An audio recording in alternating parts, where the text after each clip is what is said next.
You know that specific feeling? It isn't quite pain and it isn't quite panic, but it's somewhere in that really uncomfortable middle. I know exactly what you're talking about. It's like a little tightness in your chest or maybe a quick sort of involuntary shifting of your eyes.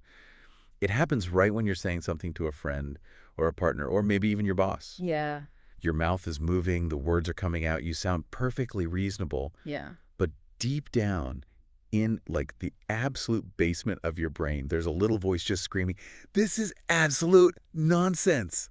That is a very specific and I would say a completely universal human experience. It's the internal alarm bell. But we usually just, we tape over that alarm bell, don't we? I'm talking about the greatest hits of the Ah. lies we tell ourselves. Mm. You know the ones, the classics. Oh, yeah. I can stop doing this anytime I want. I just choose not to right now. A timeless one. Or I'm not jealous of their promotion. Mm. I am just deeply concerned about the strategic direction of the company under such inexperienced leadership. Ah, yes. The altruistic mask. That's a favorite of the source material we're looking at today. It's fascinating how often our pettiest, most personal grievances manage to dress themselves up as, high-minded moral concern. It's so true. Or how about the heavyweight champion of self-deception? It's not my fault. They left me no choice. Ooh, that one. That one does a lot of heavy lifting in our lives. It's the ultimate get-out-of-jail-free card. Yeah. But here's the thing. Usually when we talk about honesty or integrity, we talk about it as a team sport. Right. It's external. It's something that happens between two people. I have a duty not to lie to you. I have a duty not to manipulate you. It's an external thing. Right. And that makes perfect sense. I mean, society functions on that external trust. If I can't trust your word, we can't do business, we can't sign a contract, we can't date, we basically can't build a civilization. That's ethics 101. Exactly. But today, we're pivoting. We're turning that camera around a full 180 degrees. We're looking at the mirror, the stack of sources, articles, psychological research, some pretty dense philosophical papers that we're diving into today, asks a question that frankly made me a little uncomfortable while I was reading it. It's a confronting question. It is. The question isn't about lying to others. The question is, do we have a moral duty to be honest with ourselves? And that is such a profound shift in perspective because usually when we talk about self-awareness or, self-honesty, we file it under self-help. Right. It's about wellness, be honest with yourself so you can be happier or know your strengths so you can be more productive. It's treated as a utility, a tool for success. Right. It's a life hack. Know yourself so you can win at life. Exactly. But the sources we have today are arguing something far more radical. They're saying this isn't just about personal growth or mental hygiene. It is actually a matter of morality. The argument is that if you lie to yourself, you aren't just being foolish, you are arguably doing something ethically wrong. And that is the mission for this deep dive. We're going to unpack this idea. If I lie to myself, am I just being a little bit delusional? Or am I actually failing a moral test? And if I am doing something wrong, who is the victim? Because it really feels like a victimless crime. Yes. If I want to walk around believing I'm the funniest, smartest, most athletic person in my zip code, and I'm wrong, who cares? Who does that hurt? You would be surprised. And to get to the answer, we have to navigate some pretty tricky waters. We're going to look at what true self-honesty actually is. And spoiler alert, it's not what most people think it is. Okay. We're going to look at how our internal lies actually and inevitably damage the people around us. And we'll explore the really powerful psychological barriers that make this so incredibly difficult to do. And we'll also talk about when it's okay to lie to yourself, because apparently there are some loopholes. There are nuances. It's not a hammer, it's a scalpel. I love a good nuance. Yeah. Okay, so let's unpack this. First things first, we absolutely need to define our terms, because being honest with yourself just sounds terrifying. It does. It has a grim sound to it. It sounds like a 3.0 a.m. panic attack. Yeah. When I hear that phrase, I immediately go to a very dark place. I think it means staring in the mirror and just like listing every single flaw, every mistake, every pound gained, every awkward conversation from high school. It feels like self-punishment. And that is the most common misconception, and it's the first thing we absolutely need to clear off the table. The source material is very, very explicit about this. Self-honesty is not self-hatred. Thank goodness for that.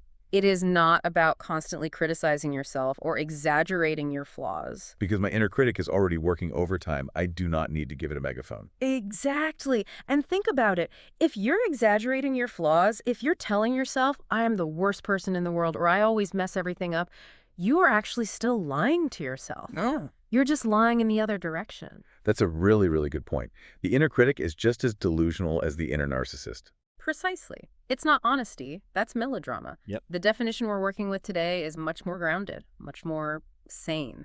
It's about balance. It is trying to see yourself and your life as truthfully as reasonably possible. As reasonably possible. I like that qualifier.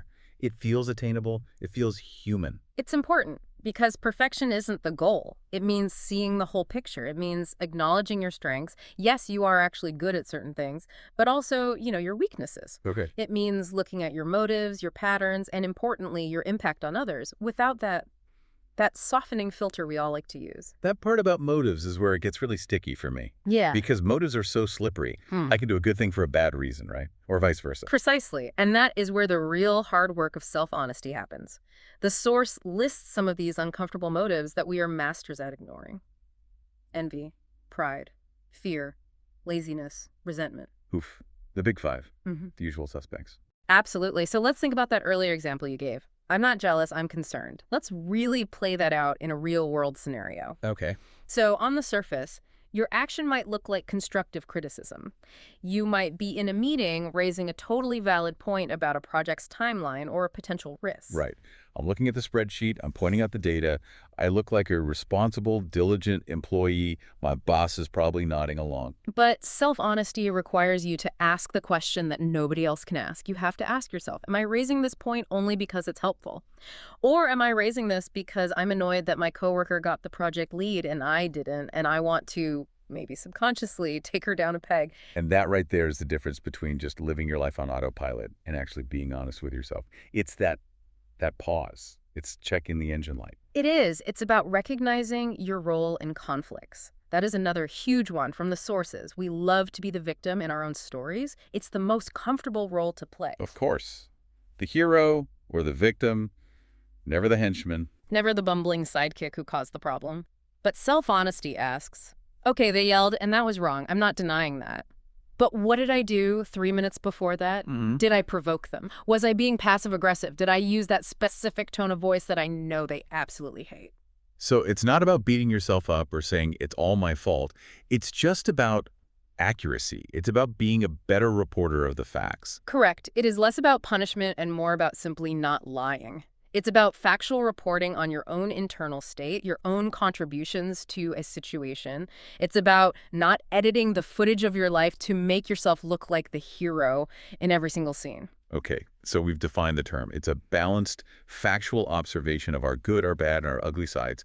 Not melodrama, just observation. But now let's get to the spicy part. The moral argument. The why. Yeah, the why.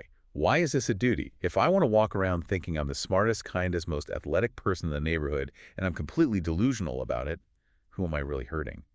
Isn't that, at the end of the day, a victimless crime? You would think so. You might think, it's all just inside my head. It's my private fantasy. But the core argument from all our source material is that what happens in your head never, ever stays in your head. Right. Self-deception is the fuel that allows us to harm other people. It's the permission slip we write for ourselves. Okay, connect those dots for me. How does my internal lie become your external problem? Walk me through that mechanism. Well, think about how we justify bad behavior. Very few people, except maybe cartoon villains, wake up in the morning, twirl their mustache, and say, today I'm going to be evil. Right. We all think we're the hero of our own movie. I mean, even the guy cutting you off in traffic thinks he's on a noble mission to get to work on time and save his job. Exactly. And to maintain that hero status while doing something that is objectively selfish or cruel or lazy, we have to lie to ourselves. We have to rewrite the script in real time. When we lie to ourselves, we justify hurting others, we excuse our selfishness, and we minimize our own responsibility. The source gave some really sharp, almost uncomfortably familiar examples of this. The one that stood out to me was the phrase, I'm just being honest. Oh, that is a weaponized phrase. It's a shield. It really is. You hear someone say something absolutely devastating to a friend or a partner, just critical and mean-spirited, and when that person gets upset, the immediate response is, what? I'm just being honest. Right. It's the don't shoot the messenger defense. But if that person were practicing true self-honesty, the kind we just defined, they would have to admit something very ugly. Which is what? They'd have to say, I'm not just being honest, I'm being cruel. I'm using the concept of honesty as a shield to get away with saying something hurtful because deep down, I'm angry or I'm insecure or I want to win this argument.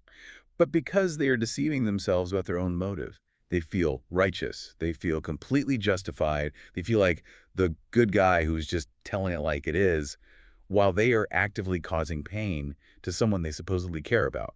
And that is the danger. That's the mechanism. If you refuse to see your own motives clearly, you become dangerous to the people around you because you genuinely believe your own excuses. You believe your own press release. Another example that was just as powerful was the I had no choice excuse. We touched on this in the intro, but I think we should go a little deeper. This is a classic, and you see it in both personal and professional settings all the time. Imagine a manager who has to fire someone. They do it in a really cold digital way, 5-minute Zoom call or a curt email. Yeah, totally impersonal. And afterwards, they tell themselves, and maybe their spouse, I had to do it that way. It's company policy. My hands were tied. I had no choice. Or in a relationship. I had to break my promise to be home for dinner because this really important client called. But the reality is you almost always did have a choice. You just didn't like the alternatives. Exactly. You had a choice. But the other options were difficult or expensive, or they would have been embarrassing. It might have meant losing a client. It might have meant having an awkward confrontation with your boss about a bad policy. It might have meant being vulnerable. So you chose the easier path, the selfish path. Right. But to live with yourself, to maintain that I'm a good person self-image, you tell yourself, my hands were tied. That is a lie. And that lie allows you to victimize someone else, your employee, your partner, while feeling like a victim yourself. It's a complete inversion of reality. Completely. And so the argument here from the sources is that self-honesty is an absolute precondition for treating other people decently. A precondition? Wow. That's a strong claim. It is. The argument is you cannot be a truly just or kind person if you are fundamentally deluded about why you are doing what you are doing. If you are dishonest with yourself, you are infinitely more likely to be unjust or cruel to others, while fully 100% believing you are in the right. It really takes away the whole I didn't mean to defense, doesn't it? Yeah. Because if you're actively lying to yourself, you are manufacturing that ignorance. You're creating the conditions for the accident. Precisely. You are deliberately creating your own blind spot. And this leads us directly into the next big concept from the sources, which is agency and responsibility. Okay. The source makes a really strong point here. Blindness, especially willful blindness, undermines agency. Agency is one of those philosophical words that gets thrown around a lot. Let's break it down for the listener. It basically just means the power to choose, right? The ability to be the driver of your own car instead of a passenger. Correct. It is the capacity to act with intention, to be the author of your actions. And to be morally responsible for your actions, you generally need to be aware of what you are doing and, crucially, why you are doing it. Right. The classic example is if I'm sleepwalking and I knock over a vase, I'm not morally responsible in the same way as if I look you right in the eye and smash it on the floor. Exactly. Intent matters. Awareness matters. But here is where self-deception acts as a sort of a solvent for responsibility. It just dissolves it. How so? Because what if you chose not to check your car's brakes for 5 years because you just didn't want to pay for the mechanic? You kept telling yourself, oh, they're fine, they're just a little squeaky. Then I am responsible for the failure. I'm responsible for the crash, even if I didn't intend to crash at that exact moment. That is the argument. If you systematically hide your motives from yourself, if you refuse to look at your own envy or your own anger or your own carelessness, you are essentially choosing not to check the brakes on your own behavior. You are weakening your capacity to control yourself. And that destroys your ability to fix things when they go wrong. Yeah. That was another point this source made that really, really stuck with me. Yes. The consequence of hiding your motives is that it weakens or even destroys your capacity for apology, for change, and for making amends. Think about it. If I snap at you, but I tell myself I do because you were being annoying, and I completely deny the fact that I'm actually just stressed from work and didn't sleep well, how can I genuinely apologize? You can't. You'll give one of those awful non-apologies. I'm sorry you felt that I was being sharp. Exactly. I'm sorry you were offended. Because in my self-deceived mind, I haven't actually done anything wrong. You were the problem. I've deceived myself into innocence. So real repair is impossible. It's impossible. I can't fix the behavior because I refuse to even admit the behavior exists. It's a closed loop. It's like trying to fix a leak in your roof while insisting that it's not raining. Hmm. You're just going to get wet and confused, and eventually the whole house is going to rot. A perfect analogy. And the source argues, pretty forcefully, that we have a duty not to deliberately blind ourselves, because that blindness undermines our moral agency. Yeah. It turns us into people who are just acting on impulses we refuse to name. And that is a fundamental failure of moral duty.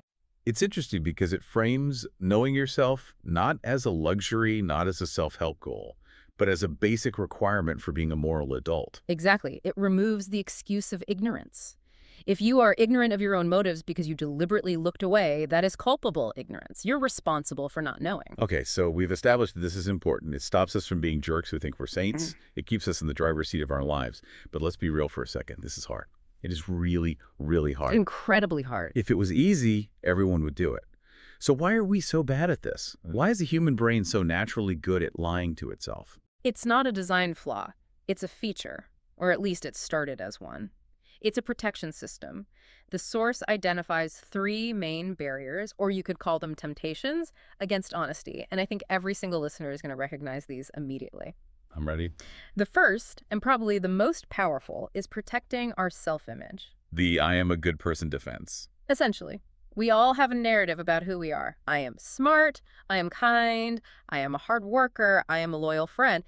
These aren't just thoughts. They are the pillars of our identity. They make us feel safe and worthy in the world. Okay. Now imagine you do something that directly contradicts that narrative. You act cowardly, or you act pettily, or you're lazy when you should have worked hard. That threatens the whole structure. It's like finding a crack in the foundation of your house. It does. Admitting to pettiness or cowardice feels like a direct attack on your very self.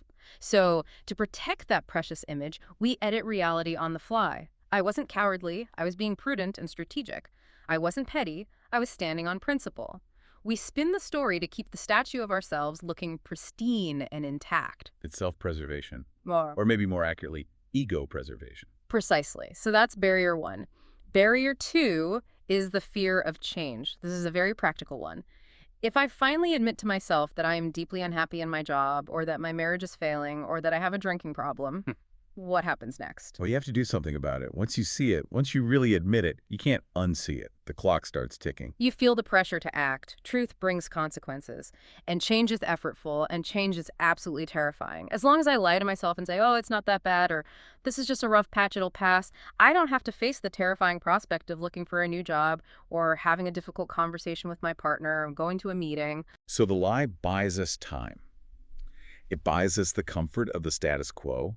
It allows us to just keep hitting the snooze button on our own lives. It buys us comfort. Right. Which leads directly to the third barrier, preserving comfort. And this isn't just internal comfort, it is social comfort. Certain relationships, certain jobs, certain family dynamics rely entirely on everyone in the system agreeing not to talk about the elephant in the room. Oh, yeah.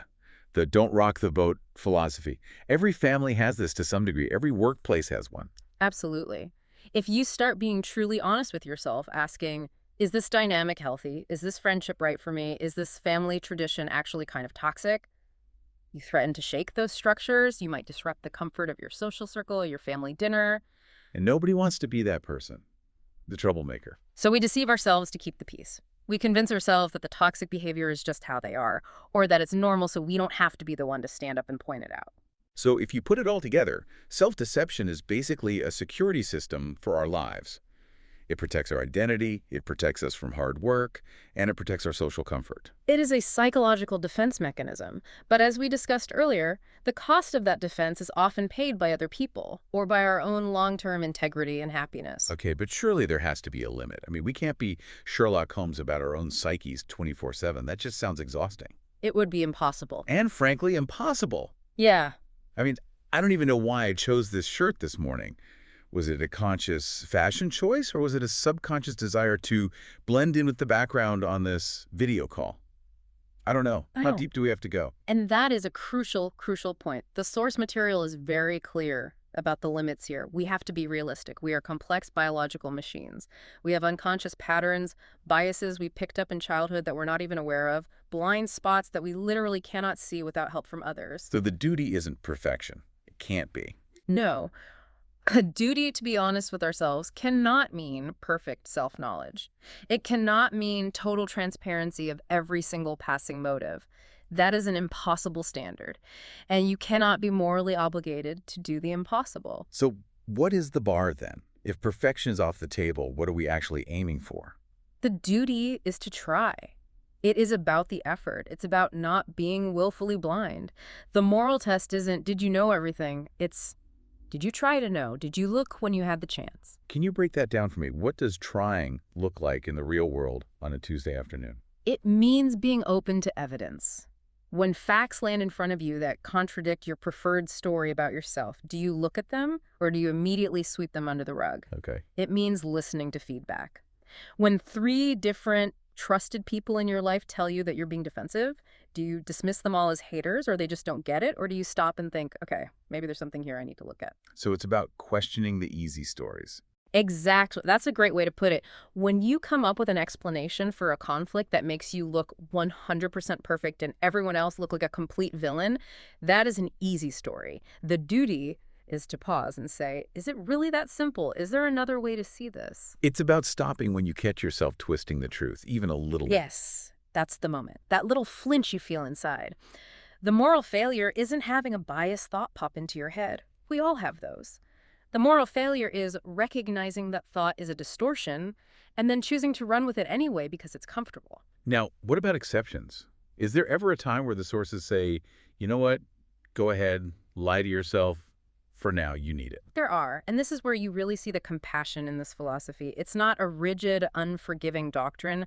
The source highlights situations like extreme trauma. Right. Pure survival mode. If someone is going through something truly horrific, active combat, severe abuse, a deep and sudden loss, their mind might temporarily block out painful truths just to survive the day. It dissociates. It has to. That is a psychological necessity. It's a coping mechanism, not a moral failing. Or what about something like severe depression? Yes, that's the other major example. Someone in the absolute depths of severe clinical depression might need to lean on slightly optimistic beliefs, even if they aren't fully grounded, in fact, just to keep going, just to find the energy to get out of bed. So in those extreme cases, we're not judging. It's a different category. We hesitate to call that morally wrong. It's not a deliberate moral failure in the same way. It's a survival strategy. It's the difference between using crutches because your leg is broken and using a wheelchair because you're too lazy to walk up the stairs. The context is everything. That's a really good analogy. The moral verdict, the duty we're talking about, focuses on deliberate self-deception in ordinary life. It's for those of us who are safe, who are capable, but who are choosing to look away simply because looking is inconvenient or embarrassing or uncomfortable. That makes a lot of sense. It's about agency again, isn't it? Yeah. If you are in survival mode, your agency is compromised. If you're just trying to preserve your comfort, you have no excuse. Exactly. You have a choice, and the duty is to make the courageous one. I want to pivot now to this idea of integrity. We hear that word all the time. He's a man of integrity. It's usually on a motivational poster with an eagle on it. Or a mountain. Or a mountain, yes.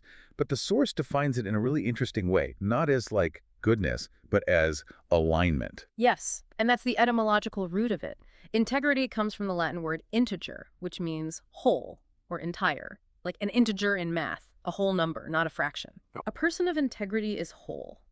There is a coherence, an alignment between what they believe on the inside, what they say with their mouth, and what they do with their hands. It all lines up. And self-deception just breaks that chain. It shatters the alignment. It snaps it right in the middle. If you deceive yourself, your outer life and your inner life cannot align. It's impossible. You might be preaching values to your kids, always be kind, always tell the truth, that you don't actually live by in your heart of hearts. Wow. You might be making promises to your partner or your team at work that you haven't honestly examined whether you can or even want to keep. You're building a life on a cracked foundation. It looks fine from the street, but it's structurally unsound. You are building an identity on half-truths and convenient fictions. And the source argues that without self-honesty, your virtue becomes nothing more than a performance. You are acting the part of a good person, but because you aren't honest with yourself about your real motives, it's just theater. And eventually, the audience, your family, your colleagues, your friends, they start to notice the acting is bad. They see the disconnect. That leads to the final big question the source tackles. And I have to say, I think this is the most beautiful part of the whole argument. I agree. Let's imagine I lived on a desert island. There's no one else around. Even if I hurt no one else with my delusions, do I owe it to myself, to be honest? This is the argument from self-respect, and I agree with you. It is quite beautiful.